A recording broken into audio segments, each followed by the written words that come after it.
Assalamualaikum warahmatullahi wabarakatuh, teman-teman semua. Kali ini kelompok 2 akan membawakan materi mind map model pembelajaran kooperatif.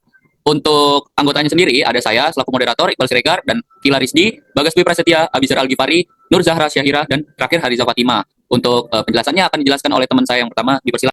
Baik, terima kasih. Yang pertama saya akan menjelaskan mulai dari definisi model pembelajaran kooperatif. Nah, model pembelajaran kooperatif ini merupakan pembelajaran yang dilakukan dalam kelompok-kelompok kecil, di mana siswa ini saling bekerja sama, saling membantu dan juga berdiskusi untuk mencapai tujuan belajar bersama. Dalam proses ini, guru itu nggak lagi menjadi pusat pembelajaran, tetapi berperan sebagai fasilitator yang membimbing dan mengarahkan siswa agar lebih aktif dalam memahami materi pembelajaran. Nah, adapun tujuan dari pembelajaran kooperatif adalah untuk meningkatkan prestasi akademik siswa melalui kerjasama dalam kelompok. Selain itu, model ini juga bertujuan untuk melatih siswa agar mampu menghargai pendapat orang lain, karena dalam diskusi setiap anggota ini memiliki kesempatan untuk menyampaikan idenya masing-masing. Nah, tidak hanya itu, pembelajaran kooperatif juga bertujuan untuk mengembangkan keterampilan sosial siswa seperti kemampuan bekerjasama, berkomunikasi, dan berinteraksi dengan baik dalam kelompok.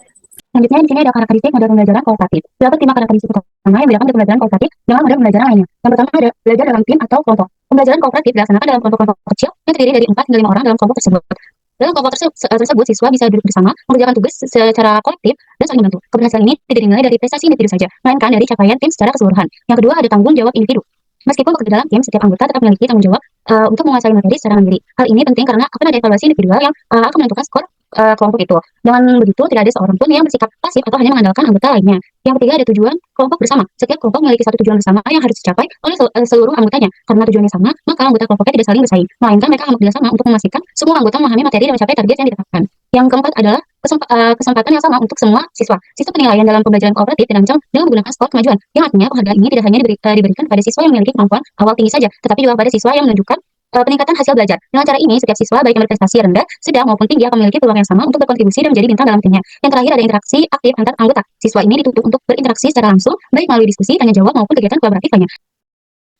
Selanjutnya, dalam model pembelajaran kooperatif terdapat beberapa prinsip utama yang menjadi dasar agar kerja kelompok dapat berjalan efektif. Pertama, ada ketergantungan. Setiap anggota kelompok saling membutuhkan satu sama lain untuk mencapai tujuan bersama. Artinya, keberhasilan kelompok tidak bisa dicapai jika hanya mengandalkan satu orang saja. Kedua, tanggung jawab. Meskipun bekerja dalam kelompok, setiap siswa tetap memiliki tanggung jawab individu terhadap tugasnya masing-masing. Jadi, tidak ada anggota yang hanya menumpang hasil kerja temannya saja. Ketiga, interaksi. Siswa dituntut untuk aktif berinteraksi, baik dalam berdiskusi, bertukar ide, maupun saling membantu memahami materi. Keempat, komunikasi. Kemampuan berkomunikasi sangat penting karena siswa perlu menyampaikan pendapatnya, mendengarkan orang lain, serta menghargai perbedaan dalam kelompok. Dan yang terakhir ada evaluasi. Di akhir kegiatan dilakukan evaluasi baik terhadap hasil kerja kelompok maupun proses kerjasama, sehingga bisa diketahui apa yang sudah baik dan apa yang perlu diperbaiki. Oke, selanjutnya ada jenis model. Jadi pembelajaran kooperatif mempunyai 4 jenis model yang sangat populer dalam pembelajaran. Masing-masing memiliki cara unik untuk membangun kerjasama tim. Yang pertama itu ada STAD, STAT atau Student Teams Achievement Division. Ini adalah model yang paling sederhana, jadi siswa dibagi ke dalam kelompok heterogen, campuran dari prestasi, gender, dan latar belakang. Poin utamanya, keberhasilan kelompok sangat bergantung pada kemajuan setiap anggota. Nah, jadi siswa yang lebih paham wajib membantu temannya yang belum paham agar nilai rata-rata kelompoknya meningkat. Yang selanjutnya ada NHT, Number Kids Take Together. Model ini menggunakan sistem penomoran, jadi setiap siswa dalam kelompok diberi nomor, misal 1 sampai 5. Saat sesi tanya jawab, guru akan memanggil satu nomor secara acak. Contoh, nomor 3, silakan jawab. Ini membuat semua siswa merasa bertanggung jawab.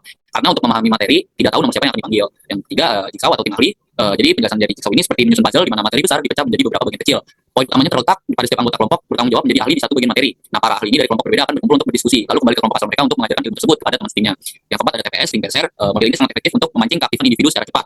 Think, siswa berpikir sendiri dulu mengenai pertanyaan guru. Pair, siswa berdiskusi berpasangan dengan teman sebangku. Dan Share, pasangan tersebut membagikan hasil diskusinya pada seluruh kelas. Selanjutnya dalam langkah pembelajaran kooperatif, yang pertama itu menyampaikan tujuan. Pada tahap ini, guru menjelaskan tujuan pembelajaran yang ingin dicapai sehingga siswa memahami arah dan target belajar. Selain itu, guru juga memberikan motivasi agar siswa lebih siap dan antusias dalam mengikuti pembelajaran. Yang kedua itu ada menyajikan materi. Guru menyampaikan materi pokok sebagai dasar pemahaman siswa bisa melalui penjelasan, contoh atau media pembelajaran. Tahap ini penting agar siswa memiliki bekal sebelum masuk ke kegiatan kelompok. Yang ketiga itu ada membentuk kelompok. Guru membagi siswa ke dalam kelompok yang bersifat heterogen, yaitu terdiri dari kemampuan yang berbeda. Tujuannya agar terjadi kerjasama dan saling membantu antara anggota kelompok. Yang keempat ada diskusi. Siswa bekerja sama dalam kelompok untuk membahas materi untuk menyelesaikan tugas yang diberikan. Dalam tahap ini, siswa saling bertukar pendapat, berbagi pengetahuan, dan membantu teman yang belum memahami materi. Yang kelima ada evaluasi. Guru melakukan penilaian terhadap hasil belajar siswa, baik secara individu maupun kelompok. Evaluasi ini bisa dilakukan melalui kuis, tugas, atau presentasi untuk mengetahui sejauh mana pemahaman siswa.